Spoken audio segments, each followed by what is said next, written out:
जब से भइल बा वायरल भौजी के लइका बोलेला खाली टेंगे टेंगे। यही नहीं, अभी और सुनिए।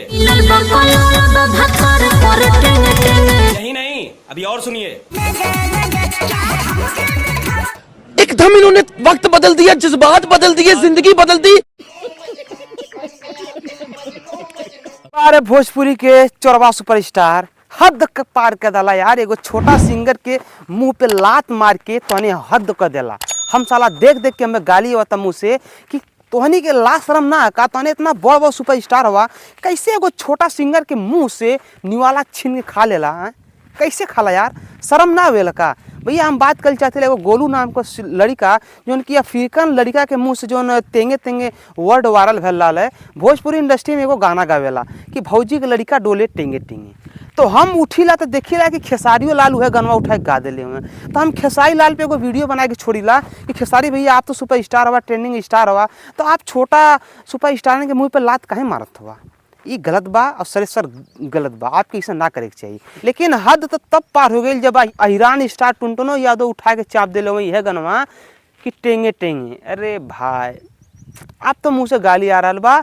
अब आप लोग की देखे ने कुछ छोटका लड़का गाना गाए बा गोलू नाम के, अब वो लड़का का गाना एकदम से विलुप्त हो जाई, ओकर पते ना चली कि वो गाना गयल कहाँ।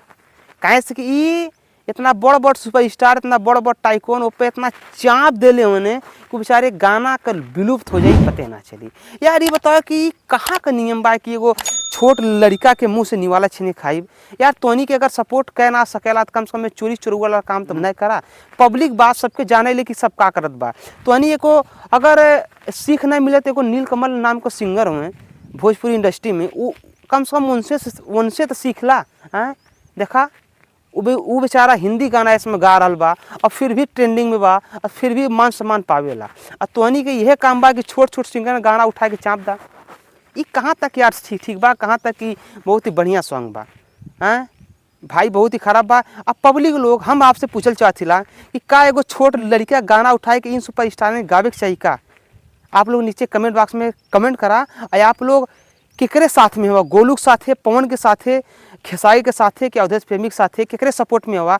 जे पहले गाना देखा भाई, गाना तो इससे गोलू गाए बा, तो आप लोग गोलू के सपोर्टर हुआ कि जो बाद में चोरा चोरा गए हुए एक सपोर्टर हुआ? नीचे कमेंट बॉक्स में कमेंट करा और हमारे चैनल के भाई को सपोर्ट करा। बहुत ही छोटा को चैनल बा और हम मिलत अगले वीडियो में। तब तक के लिए नमस्कार, बाय, प्रणाम, हर हर महादेव, जय श्री राम।